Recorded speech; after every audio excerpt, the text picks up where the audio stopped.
তো hello' guys, আমি আৰু মন্দিৰে বা বাইদেউ মই বজাৰত গৈছোঁ। বজাৰৰ পৰা কি লৈ আহিছোঁ ফাইনেলি মই দেখাই আছোঁ। প্ৰথমতে এইটো মানে পাকা পপিতা, পপিতাও কয়, অমিতাও কয়, আৰু কাঁঠালমহীয়া এইটো হয় কাঁঠালো। কিন্তু এইটো মাছেদিয়ে খাওঁতে বহুত টেষ্টি লাগে। কালি মাছেদি খাইছোঁ। ৰঙা আলু, ৰঙা আলু নহয়, মানে মিঠেলাও আৰু এই আলুটো বহুত ভাল লাগে। আৰু এইটো জিকা, জিকা কিন্তু বহুত আনিছোঁ, এটা দুটা নহয়, এইটো চবটাকে ডাঙৰ হয়।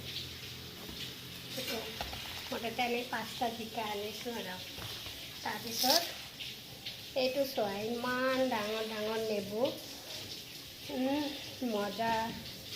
আৰু আছে দেখোন এইটো আমাৰ গাছেৰ নাকি?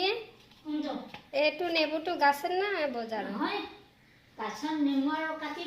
সেইটো আমি মুঠতে 5টা নেবু টেঙা আনিছোঁ বজাৰৰ পৰা। তাৰপিছত ইয়াতে আছে তোমাৰ পটল আৰু কি আৰু পটলটো পটলে। আৰু ইয়াতে আনিছোঁ বিন। এইটো আমাৰ আজি বজাৰ। আমি এইটো ঘৰৰ বজাৰ কৰিছোঁ ৰে, কিন্তু ঈদেৰ বজাৰ কৰা নাই। আমি হিন্দু মানুহ হয় ভাই।